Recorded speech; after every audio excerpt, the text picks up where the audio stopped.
नमस्कार। ताकत और औकात दोनों अलग अलग चीज़ें हैं। इजराइल ने 1967 में 13 मुस्लिम देशों को 6 दिन में ही उनकी औकात बता दी थी, जबकि सैन्य शक्ति के मामले में इजराइल से 11 गुना ज़्यादा वो थे। उनकी संख्या 11 गुनी ज़्यादा थी, लेकिन इजराइल ने मात्र 6 दिन में सबको धूल दूषित कर दिया। वो धर्म जो पूरी दुनिया को लील लेना चाहता है, अपने आतंक से, अपने इरादों से दुनिया को भयाक्रांत करने वाला इस्लाम, जो धीरे धीरे दुनिया के सभी देशों पर अपना राज करना चाहता है। गजवाए हिंद तो उसका पुराना ख्वाब रहा ही है। मुस्लिम आक्रांताओं ने भारत को किस तरह से लूटा, बर्बरता की। अंग्रेजों के आने के बाद उस पर कुछ अंकुश जरूर लगा, लेकिन धीरे धीरे अब दुनिया में तरह तरह की पैंतरेबाजी करके, छल कपट, सब तरह से बर्बरता से दुनिया में अनेकों देशों को वो इस्लामिक बनाते जा रहे हैं। लेबनान, जो कुछ समय पहले तक एक क्रिश्चियन देश हुआ करता था, बेरूत एक चहल पहल वाला बहुत ही खुशनुमा शहर माना जाता था, जब तक उसमें ईसाइयों का प्रभुत्व था, उनकी आबादी अधिक थी। लेकिन आज वो देख लो, हिजबुल्लाह की पकड़ में है। कहने को लेबनान देश है, लेकिन आतंकी संगठन हिजबुल्लाह की पकड़ में है, उन्होंने कब्जा कर रखा है। उधर फिलिस्तीन कहने को देश है, लेकिन हमास ने कब्जा कर रखा है। उसी तरीके से हूती, तो हूती, हमास और हिजबुल्लाह, ये जिनसे कई देश डरते थे, और आज उन्होंने तैयारी 67 को ध्यान में, 1967 में जो करारी हार मात्र 6 दिन में हो गई थी, उसको ध्यान में रख के तगड़ी तैयारी की। और उनका आका ईरान, जो सैन्य शक्ति में अगर गूगल सर्च करेंगे तो इजराइल से ज़्यादा ताकतवर है, वो इन सब का आका है। उनकी बैकिंग, गोला बारूद की सप्लाई ईरान ही करवाता है।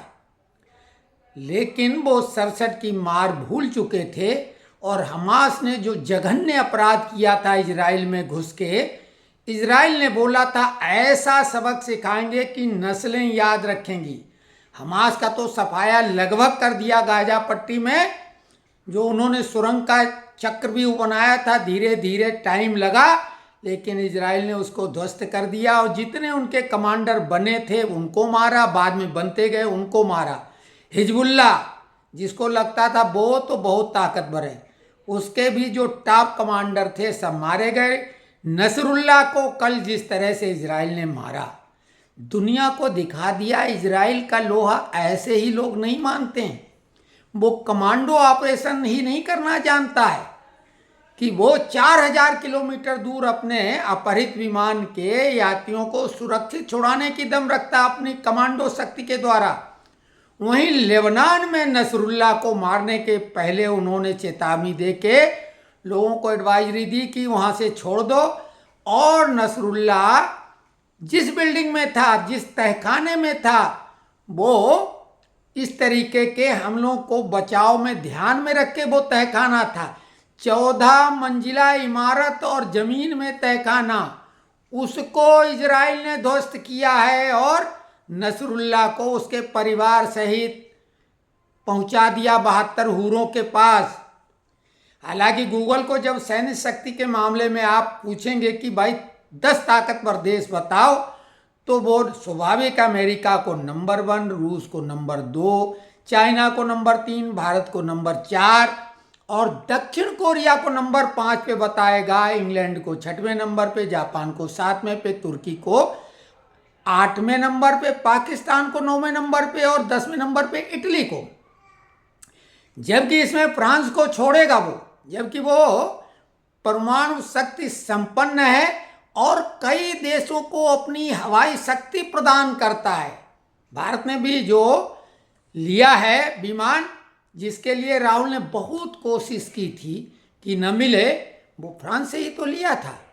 तो कुल मिला के ये जो 10 देश हैं, इसमें कहीं भी इजराइल नहीं है, फ्रांस नहीं है, उत्तर कोरिया नहीं है, परमाणु शक्ति संपन्न देश, ईरान जो बहुत सैन्य शक्ति में बड़ा, लेकिन इन टॉप 10 में नहीं है। इजराइल का तो नाम ही नहीं दूर दूर तक।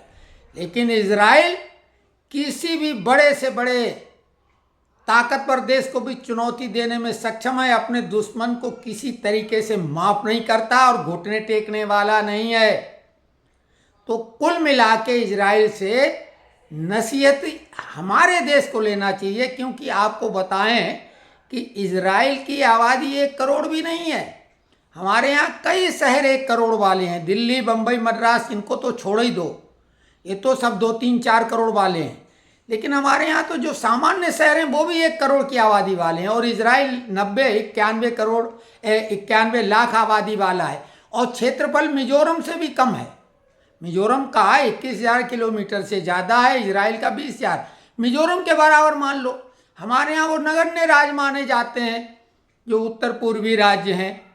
तो आप कल्पना करो कि इतना छोटा, 13 दुश्मनों से घिरा हुआ, और उसके तेवर देखो, उसकी ताकत देखो, ये होती है। और आपको ये भी बता दें कि आप कहोगे इजराइल में सब उनके नागरिक, वहाँ भी मुस्लिम आबादी है, और थोड़ी बहुत नहीं, 18% आबादी है।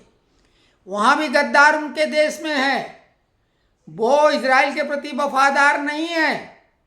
18% आबादी, हमारे यहाँ तो कागज में 15%, 16% ही है, उनके यहाँ 18% आबादी है।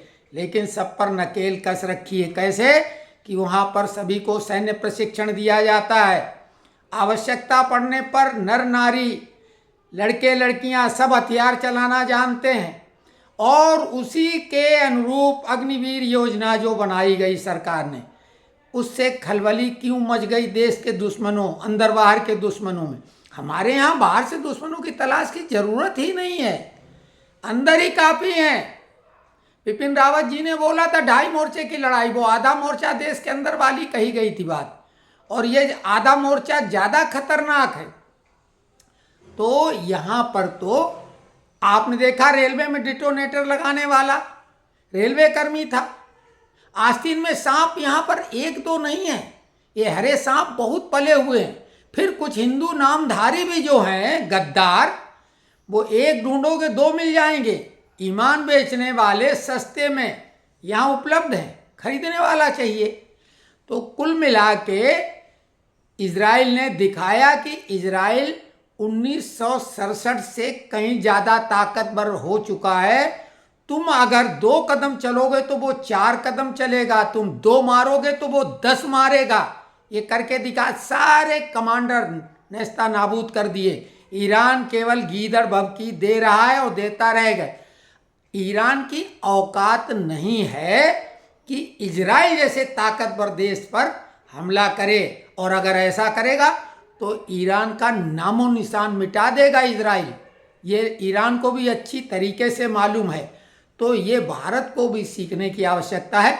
और अग्निवीर योजना के बारे में मस्जिदों से जगह जगह ये जो वहाँ तकरीर कही जाती है जुमे के दिन, उसमें अग्निवीर में भर्ती होने के लिए मुस्लिम युवकों को तैयार किया जा रहा था। जमात उसमें उनका जो है मदद करती है, उनको तैयारी कराती है। तो कुल मिला के अग्निवीर योजना ऐसी कमाल की योजना है, और जिसमें भर्ती होने वाले ललायत रहते हैं। ऐसा नहीं कि वो नहीं, भड़काते रहो। बहुत ही बेहतरीन योजना है, और ये जितने विकसित देश हैं उनमें इसी तरह की योजनाएं होती हैं। तो भारत को भी इजराइल के नक्शे कदम पर पूरी तरह से चलना चाहिए, और चाहे गद्दार देश के हों या बाहर के, इन आस्तीन के सांपों का भी फन कुचलना चाहिए, या इनके जहर के दांत तोड़ देने चाहिए। इनको असीमित अधिकार नहीं दें, चाहे वो वक्फ बोर्ड के नाम पर हो। यहाँ पर एक तरफ जमात है, जकात फाउंडेशन है, तरह तरह के शाही मस्जिद, शाही ईदगाह। भैया प्रिवी पर्स आपको ध्यान होगा, राजशाही खत्म कर दी गई, इनके लिए शाही अभी भी है। शाही ईदगाह, शाही मस्जिद और फलाना ठिकाना। वक्फ बोर्ड जैसे कोई बादशाही एक फरमान हो, जहां उंगली रख दे उसी का। तो कुल मिला के ये सरकार हालांकि थोड़ी उम्मीदों के अनुरूप थोड़ा धीमा काम कर रही, लेकिन काम पुख्तगी के साथ कर रही है। बांग्लादेश का ध्यान दो, जो वहां पर किया है, अब किसने किया सबके सामने, उसका बदला बहुत जल्दी पूरा होगा।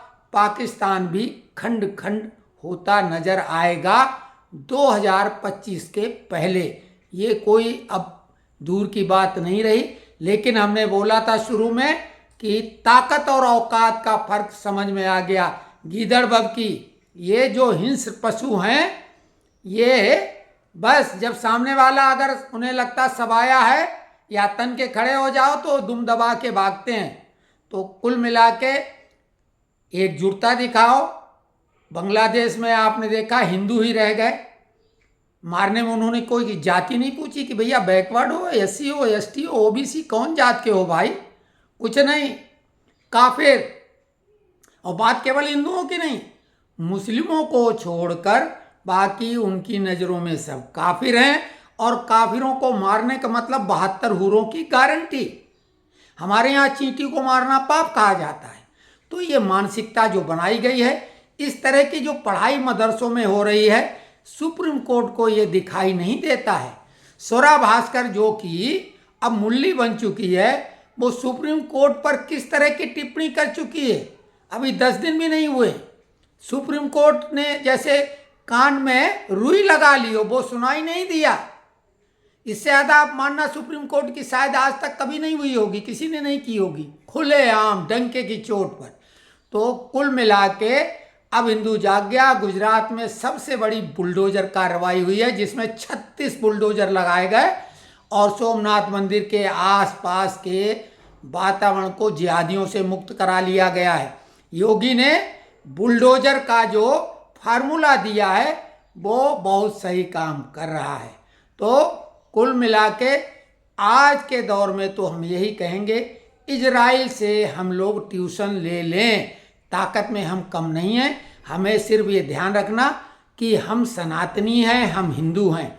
हम आपस में अपने मनभेद और मतभेद जो भी हैं, हालांकि मतभेद से मनभेद नहीं होना चाहिए, लेकिन हम कह रहे मतभेद मनभेद जो भी हो, लेकिन अपने अस्तित्व को बचाने के लिए तो कम से कम अपने को हिंदू पहले मानो। क्योंकि सामने वाला आपको एससी एसटी ओबीसी नहीं, आपको केवल हिंदू मान के यानी काफिर मानेगा। तो इसके लिए आप सतर्क हो जाइए। और जो वर्तमान में सरकार है, भले आपके इच्छा के अनुरूप 100% खरी न हो, लेकिन इससे बेहतर तो कोई दूसरा विकल्प भी नहीं है। शिवसेना जो आपकी पक्षधर एक जमाने में थी, वो भी पाला बदल चुकी है। अब तो एकलौता एक ही विकल्प है, और जो उसके साथ जुड़ेंगे बोगी में, उनको उस रेल पर ही चलना पड़ेगा। तो उन पार्टियों पे भरोसा नहीं कर सकते। मौका पड़ने पर वो पार्टियां कभी भी पाला बदल लेंगी, शिवसेना की तरह। उनकी आइडियोलॉजी वो नहीं है। हाँ, अभी एक नए नेता उभरे हैं, वो अभिनेता से नेता बने और जज्बे की वजह से बने, पवन कल्याण। आगे आने वाली अगर कोई पार्टी है हिंदूवादी, तो भाजपा के बाद वो सिर्फ और सिर्फ पवन कल्याण की पार्टी होगी। तो होगी क्या है, और जिसने चुनाव में 100% परिणाम दिया था। तो कुल मिला के हम आप सभी से निवेदन करते हैं कि अपने आसपास जो भी अवैध कब्जा इन लोगों ने मजार के नाम पे, मस्जिद के नाम पे, मदरसे के नाम पर मकान बना के, डरा के, धमका के, आप धीरे धीरे अपने जो संगठन हैं, जो भारत की ज़मीन से जुड़े हैं, जो राष्ट्रवादी संगठन हैं, उन तक पहुंचाएं और कानूनी ढंग से उनको हटवाएं। और ये मुहिम पूरे देश में चलनी चाहिए। रोहिंग्या, बांग्लादेशी जो यहाँ आ रहे हैं, आपके इर्द गिर्द भेष बदल के हिंदू नामधारी, हिंदू आधार कार्ड वाले आपको मिल जाएंगे। भरोसा नहीं करो, संदिग्ध वो लगेंगे और उनको उजागर करिए। आप अपना एक ग्रुप बना के रखिए, ऐसे संदिग्ध लोग आपकी बस्ती में पाए जाएं तो तुरंत उनको पकड़ के पूछताछ करिए, क्योंकि जो हीनियस क्राइम है, चोरी चपारी डकैती नहीं और भी ज़्यादा, बच्चों को ले जाना, लड़कियों का ऐसा वैसा, ये सब यही लोग करते हैं। तो जय जय सिया राम। और वीडियो कैसा लगा कमेंट्स बॉक्स में